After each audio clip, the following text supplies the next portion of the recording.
तो कहले राहुल गांधी फैसिलिटी कर रहे हैं कांग्रेस प्रेसिडेंट के लिए।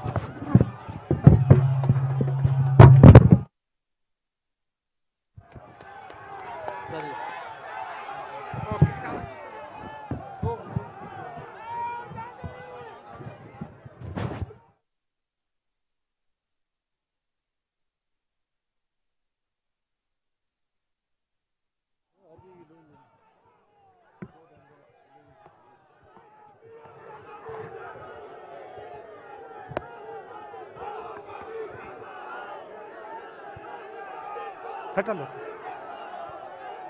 यू कैन मूव, हट, गैप दे दीजिए मुझे, थोड़ा जगह बना दीजिए।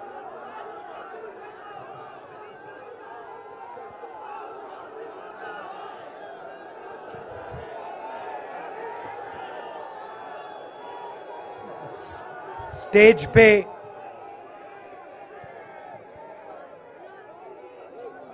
वरिष्ठ नेता,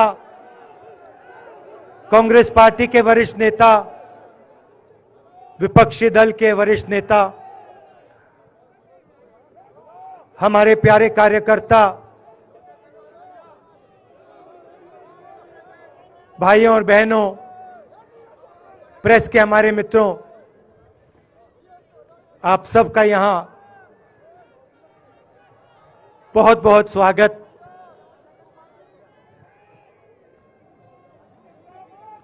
आप आज यहां बर्फ में खड़े हैं, मगर आप में से किसी को सर्दी नहीं लग रही है। आप बारिश में खड़े हुए, कोई भीगा नहीं। गर्मी में आपको गर्मी नहीं लगी, सर्दी में आपको सर्दी नहीं लग रही है, क्योंकि देश की शक्ति आपके साथ है।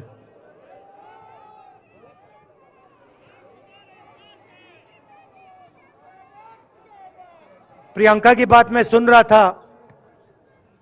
प्रियंका ने कहा मेरे मैसेज के बारे में, प्रियंका ने कहा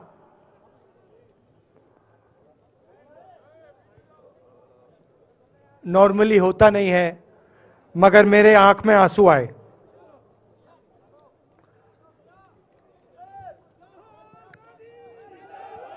क्योंकि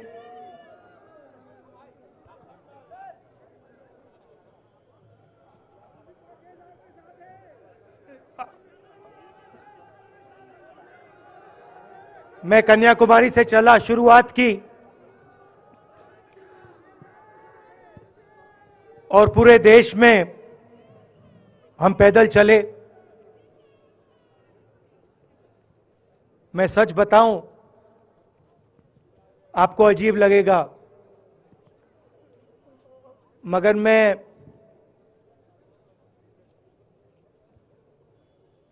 बहुत सालों के लिए हर रोज 8-10 किलोमीटर दौड़ता हूं। तो मैंने सोचा था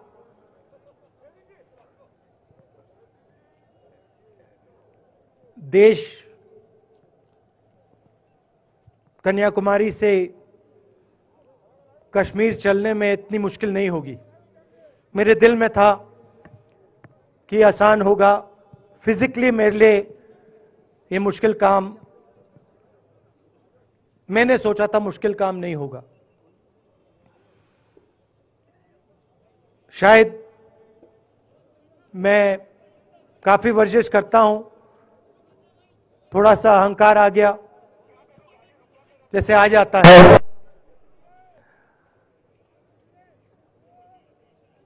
मगर फिर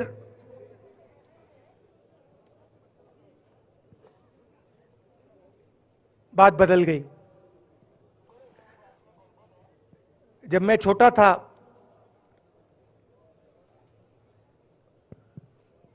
फुटबॉल खेलता था, और कॉलेज में जब मैं फुटबॉल खेल रहा था, एक बार मुझे बहुत जोरों से घुटने में इंजरी हुई थी।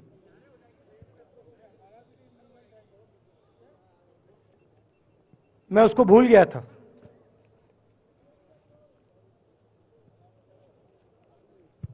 घुटने में दर्द नहीं होता था, भूल गया था उसको।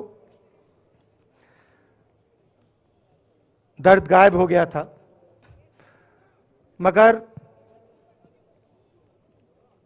कन्याकुमारी से 5-7 दिन बाद घुटने में प्रॉब्लम आई, और जबरदस्त प्रॉब्लम आई। पूरा अहंकार उतर गया और मैं सोचने लगा क्या मैं ये जो 3,500 किलोमीटर हैं, क्या मैं इनको चल पाऊंगा या नहीं। तो जो मैंने सोचा था आसान काम होगा, वो काफी मुश्किल हो गया। मगर फिर मैंने किसी ना किसी तरीके से ये काम पूरा कर दिया।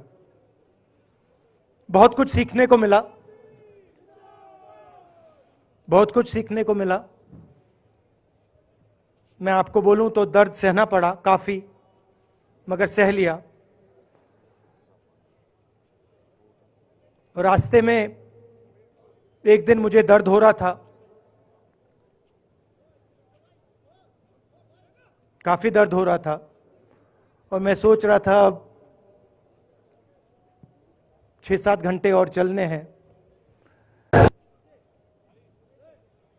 और उस दिन मुझे लग रहा था कि आज मुश्किल है। और एक छोटी सी बच्ची आई, दौड़ती हुई आई मेरे पास, और मुझे कहती है कि मैंने तुम्हारे लिए कुछ लिखा है, मगर तुम अभी मत पढ़ो, इसको बाद में पढ़ना।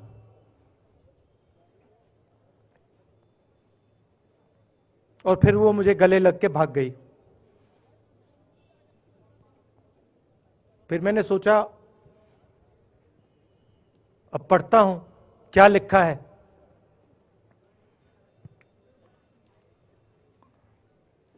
तो उसने लिखा था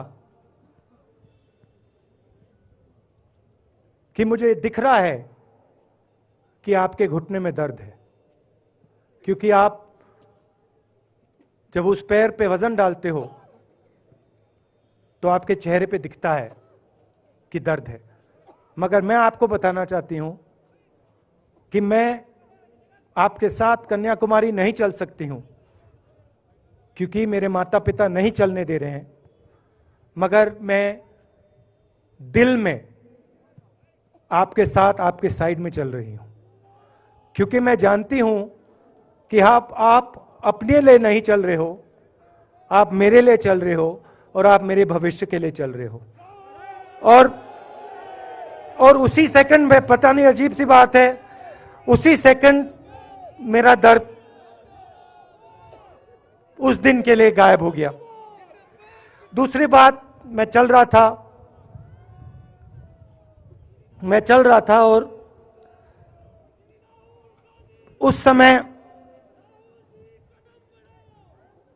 उसी समय वहां पे थोड़ी सर्दी बढ़ रही थी। सुबह का समय था और 4 बच्चे आए।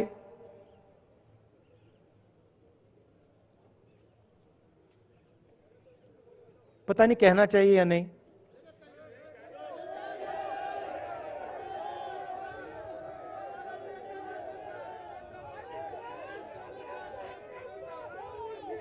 तो कह देता हूं, छोटे से बच्चे थे, भिखारी थे, भीख मांगते थे, और मेरे पास आए। कपड़े नहीं थे, मैंने देखा, शायद मजदूरी भी करते थे तो थोड़ी मट्टी थी उन पे। खैर, मैं ये चीजें देखता नहीं हूं, तो मैं उनके साथ गले लगा, घुटनों पे गया, ऐसे उनको पकड़ा मैंने, क्योंकि मैं उनकी लेवल पे रहना चाहता था। और फिर नहीं, सुनिए, मैं ये बात कहना नहीं चाह रहा था मगर कह दूंगा। तो उनको ठंड लग रही थी, वो कांप रहे थे, शायद उनको खाना नहीं मिला था, छोटे बच्चे मजदूरी कर रहे थे।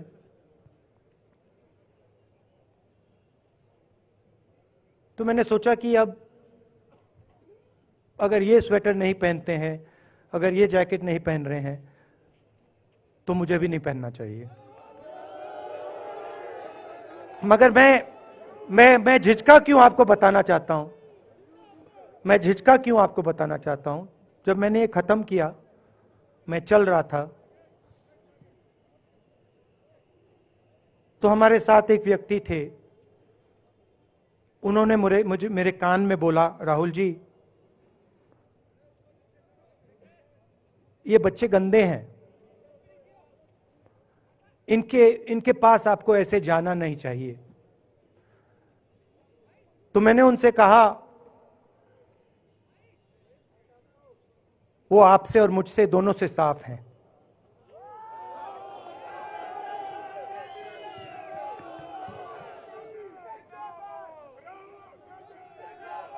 तो देश में कभी कभी यह विचारधारा दिखाई दे जाती है।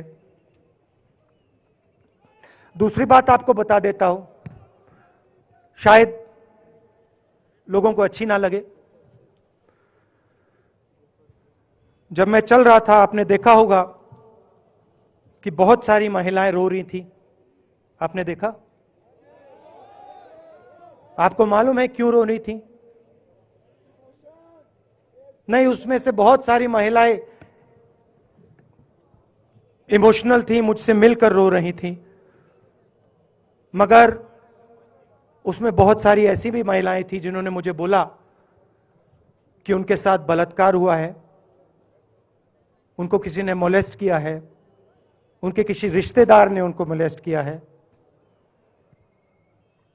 और जब मैं उनसे बोलता था, बहन मैं पुलिस को बताऊं, तो मुझे कहती थी, राहुल जी पुलिस को मत बताइए, हम चाहते हैं कि आपको यह बात मालूम हो, मगर पुलिस को मत बताइए, हमारा और भी नुकसान हो जाएगा। तो ये हमारी देश की सच्चाई है। ऐसी बहुत सारी और मैं कहानियां आपको बता सकता हूं।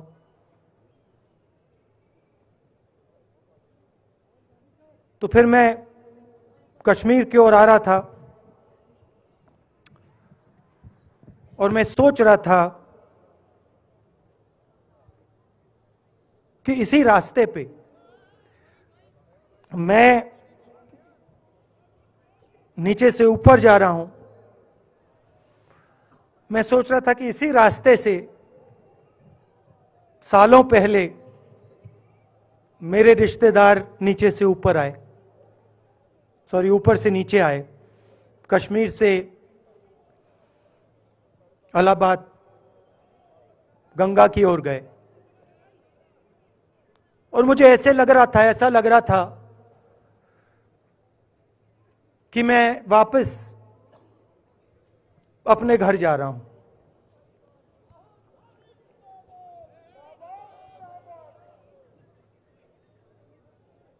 घर मेरे लिए, जब से मैं छोटा था, मैं सरकारी घरों में रहा हूं, मेरा अपना घर नहीं है।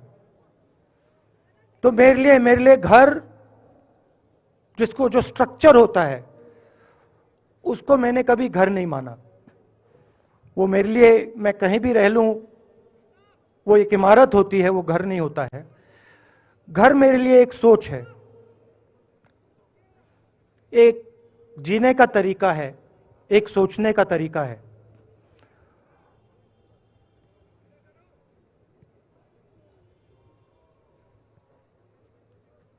और यहां पे जिस चीज को आप कश्मीरियत कहते हो, उसको मैं अपना घर मानता हूं। अब ये कश्मीरियत है क्या? ये जो शिव जी की सोच है एक तरफ, और थोड़ी सी गहराई में जाएंगे तो उसको शून्यता कहा जा सकता है। अपने आप पर, अपने अहंकार पर, अपने विचारों पर आक्रमण करना, और दूसरी तरफ इस्लाम में जिसको शून्यता यहां कहा जाता है, वहां फना कहा जाता है। सोच वही है।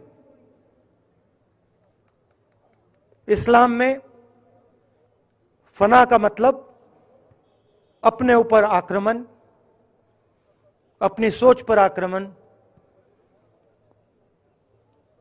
जो हम अपना किला बना देते हैं कि मैं ये हूं, मेरे पास ये है, मेरे पास ये ज्ञान है, मेरे पास ये घर है, उसी किले पर आक्रमण करना, वही है शून्यता, वही है फना। और इस धरती पे ये दो जो विचारधाराएं हैं,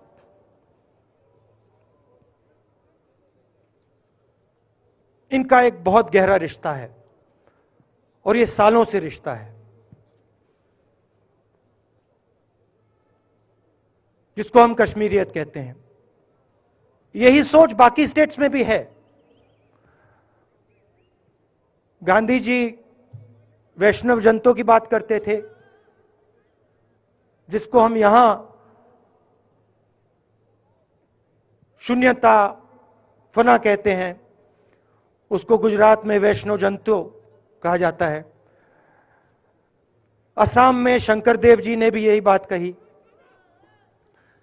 कर्नाटक से हमारे यहां जो लोग आए हैं, वहां बसवा जी ने यह बात कही। केरल में नारायण गुरु ने ये बात की। महाराष्ट्र ने ज्योतिबा फूले जी ने ये बात की। और यहां इसको हम कश्मीरियत कहते हैं। लोगों को जोड़ना और दूसरों पर आक्रमण नहीं करना, अपने आप पर आक्रमण करना, अपनी कमी देखना।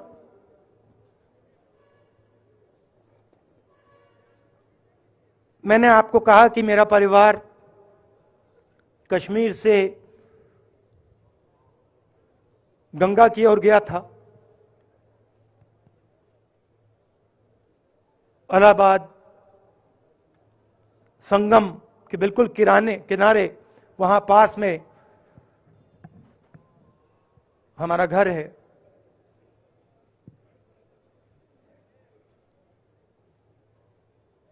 तो जब यहां से वो वहां गए, उन्होंने कश्मीरियत की जो सोच थी उसको गंगा में डाला था। गंगा में ले गए उस सोच को, और उत्तर प्रदेश में उस सोच को फैलाया था, जिसको उत्तर प्रदेश में गंगा जमुना तहजीब कहा जाता है।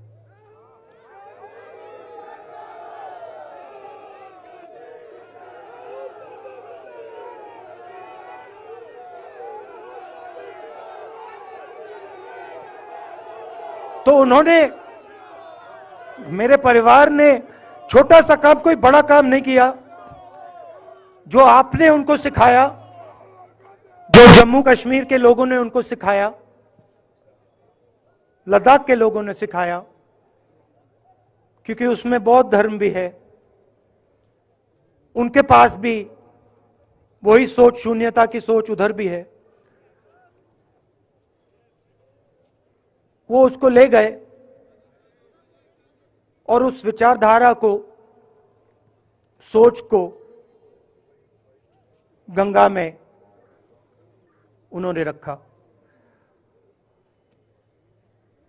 तो मैं ये सोच रहा था, जब यहां आ रहा था, पैदल चल रहा था, और मुझे सिक्योरिटी वालों ने कहा था कि देखिए, आप पूरे हिंदुस्तान में चल सकते हो, जम्मू में भी चल सकते हो, मगर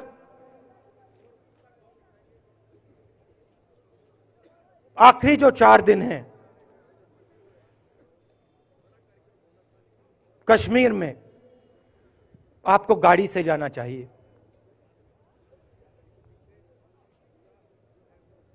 वेणुगोपाल जी ने मुझे कहा पहले,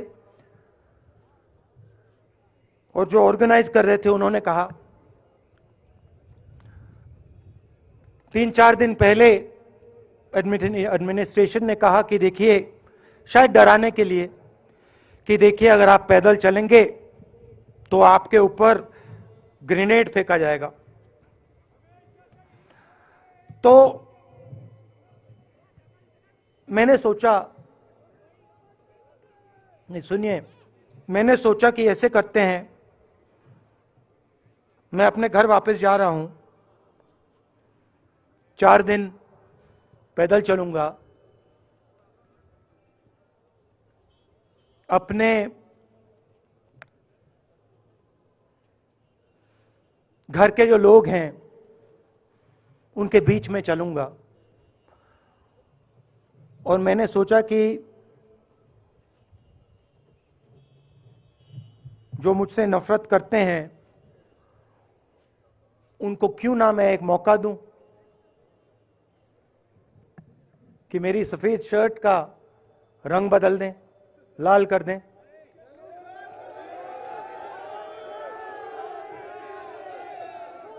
क्योंकि मेरे परिवार ने मुझे सिखाया है, गांधी जी ने मुझे सिखाया है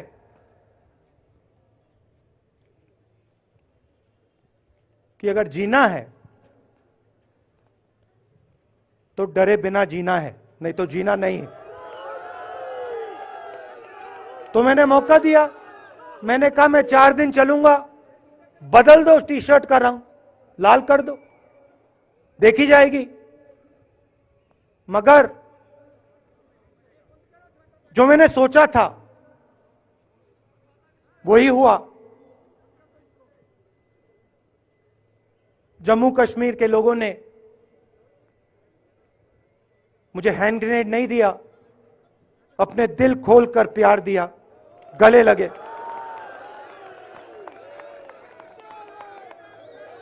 और मुझे बहुत खुशी हुई कि उन सब ने मुझे अपना माना, और प्यार से बच्चों ने, बुजुर्गों ने आंसुओं से मेरा यहां स्वागत किया। मैं अब जम्मू कश्मीर के लोगों से, और जो यहां हमारे सेना के लोग काम करते हैं, सीआरपीएफ के लोग काम करते हैं, उनको मैं कुछ कहना चाहता हूं। सबको, जम्मू कश्मीर के युवाओं को, बच्चों को, माताओं को, सबको, सीआरपीएफ के, बीएसएफ के, आर्मी के जवानों को, उनके परिवारों को, उनके बच्चों को मैं कहना चाहता हूं, देखिए, मैं हिंसा को समझता हूं, मैंने हिंसा सही है, देखी है। जो हिंसा नहीं सहता है, जिसने हिंसा नहीं देखी है, उसे यह बात समझ नहीं आएगी। जैसे मोदी जी हैं, अमित शाह जी हैं, आरएसएस के लोग हैं, उन्होंने हिंसा नहीं देखी है।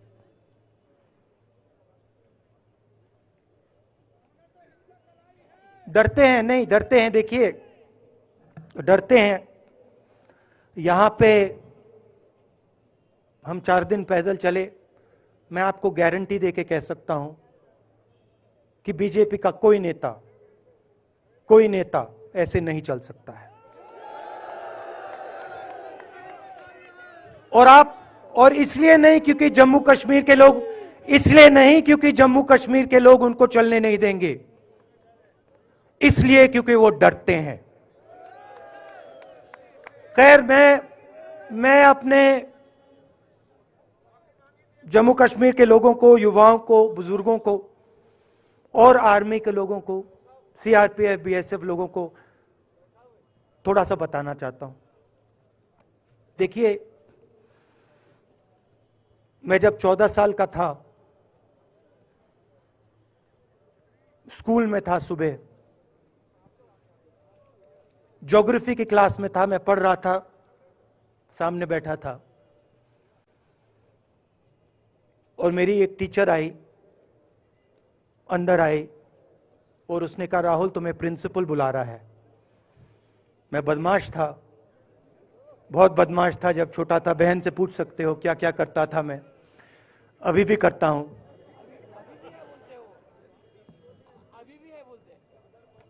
मैंने सोचा प्रिंसिपल बुला रहा है, मैंने कुछ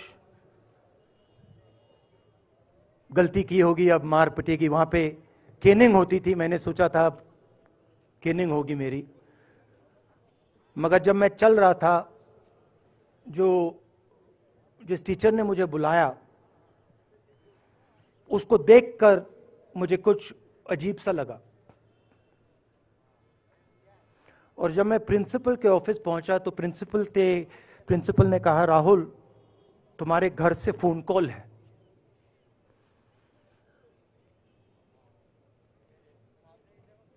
और जब मैंने उसके शब्द सुने, मुझे पता लग गया कुछ गलत हो गया है।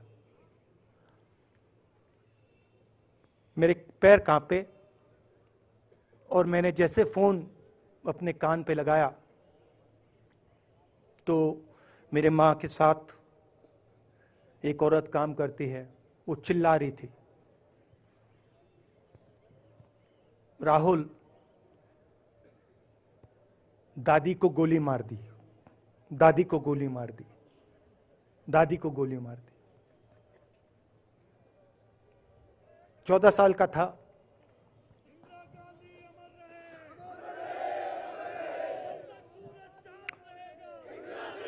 देखिए, ये जो मैं कह रहा हूं, ये जो मैं अभी कह रहा हूं, ये बात प्रधानमंत्री को नहीं समझ आएगी, ये बात अमित शाह जी को नहीं समझ आएगी, ये बात डोवल जी को भी नहीं समझ आएगी, मगर ये बात कश्मीर के लोगों को समझ आएगी, ये बात सीआरपीएफ के लोगों को समझ आएगी, ये बात आर्मी के लोगों को समझ आएगी, उनके परिवारों को समझ आएगी। तो उन्होंने मुझे कहा, नाम ओंगमू है उसका, उसने कहा दादी को गोली लग गई, दादी को गोली लग गई। और फिर मुझे गाड़ी में वापस ले गए, प्रियंका को मैंने स्कूल से उठाया, मैं वापस गए।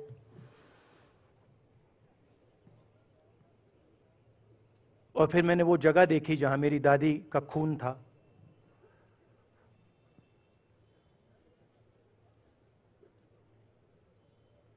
पापा आए, मां आई, मां बिल्कुल हिल गई थी, बोल नहीं पा रही थी।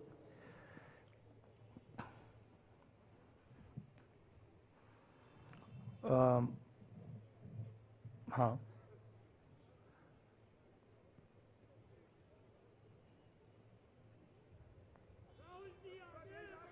फिर क्या हुआ, तो जब जो हम लोग हैं जिन्होंने हिंसा देखी है,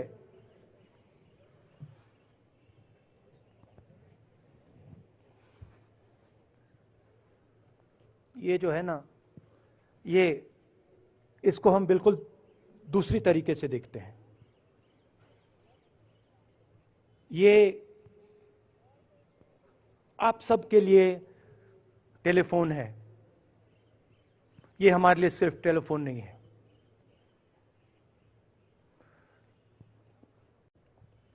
उसके बाद 6-7 साल बाद मैं अमेरिका में था और फिर से टेलीफोन आया 21 मई टेलीफोन आया। जैसे बहुत सारे, जैसे जो पुलवामा में हमारे सैनिक मरे थे, उनके घर टेलीफोन आया होगा। हजारों कश्मीरी लोगों के घर टेलीफोन आया होगा। सेना के परिवारों को टेलीफोन आया होगा। वैसा ही टेलीफोन आया। पिता के एक दोस्त थे, उन्होंने मुझे फोन किया और कहा, राहुल बुरी खबर है। मैंने उनसे कहा, मैं जानता हूं, पापा मर गए। कहते हैं हाँ। मैंने कहा धन्यवाद, फोन रख दिया। तो मेरा कहना है जो हिंसा करवाता है, जैसे मोदी जी हैं, अमित शाह जी हैं, अजीत डोवल जी हैं, आरएसएस के लोग हैं, वो इस बात को समझ नहीं सकते हैं, वो दर्द को समझ नहीं सकते हैं। हम समझ सकते हैं। पुलवामा के जो सैनिक थे, उनके बच्चों के दिल में क्या हुआ मैं जानता हूं। मेरे दिल में वही हुआ है जो यहां पे कश्मीर में लोग मरते हैं, उनके दिल में क्या होता है। जब फोन कॉल आता है क्या लगता है, वो मैं समझता हूं, मेरी बहन समझती है। तो कल किसी जर्नलिस्ट ने मुझसे पूछा, यात्रा का क्या लक्ष्य है।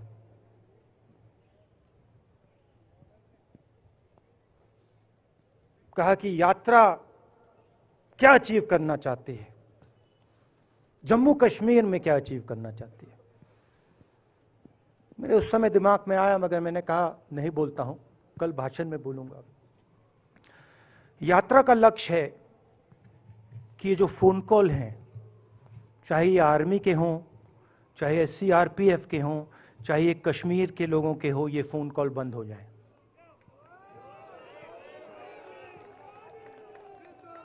कि ये फोन कॉल किसी बच्चे को, किसी मां को, किसी बेटे को ना लेना पड़े। मेरा लक्ष्य ये जो फोन कॉल हैं, इनको बंद करने का है। अब देखिए, बीजेपी आरएसएस के लोग आक्रमण किस चीज पे कर रहे हैं। मुझे गाली देते हैं, मैं उनका धन्यवाद करता हूं, क्योंकि मैंने आपको शून्यता की बात की, शिव की बात की, उसको मैं समझता हूं। और मैं दिल से उनका धन्यवाद करता हूं कि जितना भी वो मेरे ऊपर प्रेशर डालें, जितनी भी गाली लगाएं, जो भी वो करें, उससे मैं सिर्फ सीखता हूं।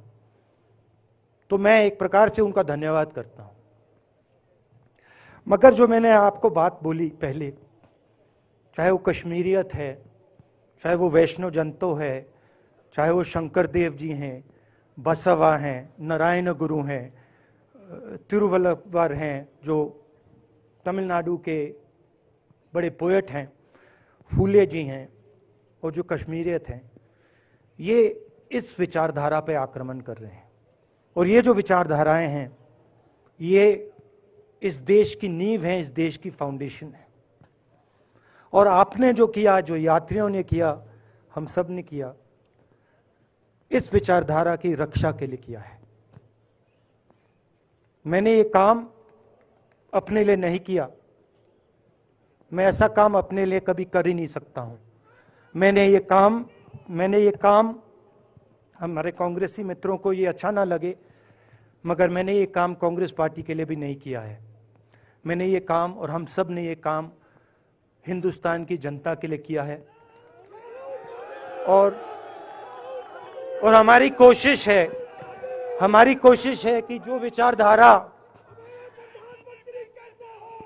विचारधारा इस देश की नींव को तोड़ने की कोशिश कर रही है, जो विचारधारा इस देश की नींव को तोड़ने की कोशिश कर रही है, उसके खिलाफ हम खड़े हों, मिलकर खड़े हों, नफरत से नहीं, क्योंकि वो हमारा तरीका नहीं है, मोहब्बत से खड़े हों। मैं जानता हूं कि अगर हम मोहब्बत से खड़े होंगे, प्यार से बात रखेंगे, तो हमें सफलता मिलेगी। और उनकी जो विचारधारा है, उसको हम सिर्फ हराएंगे नहीं, मगर उस विचारधारा को हम उनके दिलों से निकाल देंगे। तो आपने, देश की जनता ने हमारा समर्थन किया। हमारी कोशिश है कि हमें, बीजेपी ने एक जीने का तरीका, राजनीतिक तरीका दिखाया है। हमारी कोशिश है कि हम एक और तरीका, जो हिंदुस्तान का तरीका है, मोहब्बत का तरीका है, वो हम देश को दिखाएं। हम देश को याद दिलाएं कि हिंदुस्तान मोहब्बत का देश है, इज्जत का देश है, भाईचारे का देश। तो हमने जो कहा था, छोटा सा कदम लिया है, बड़ा कदम नहीं है।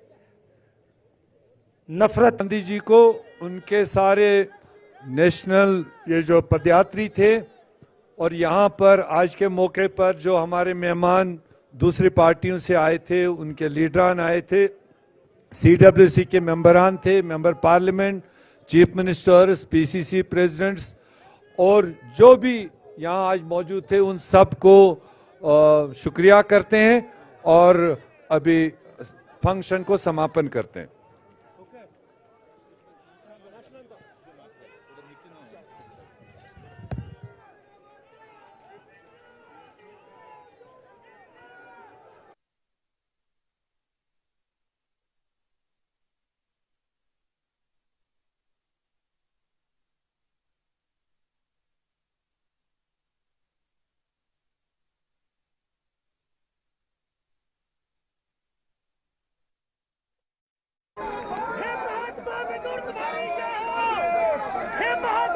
तुम्हारी जय हो।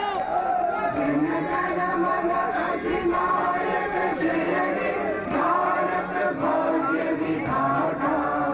पंजाब सिंध गुजरात मराठा द्राविड़ उत्कल गंगा। विंध्य हिमाचल यमुना गंगा उज्जल जलधि तरंगा। तव शुभ नामे जागे, तव शुभ आशीष मांगे।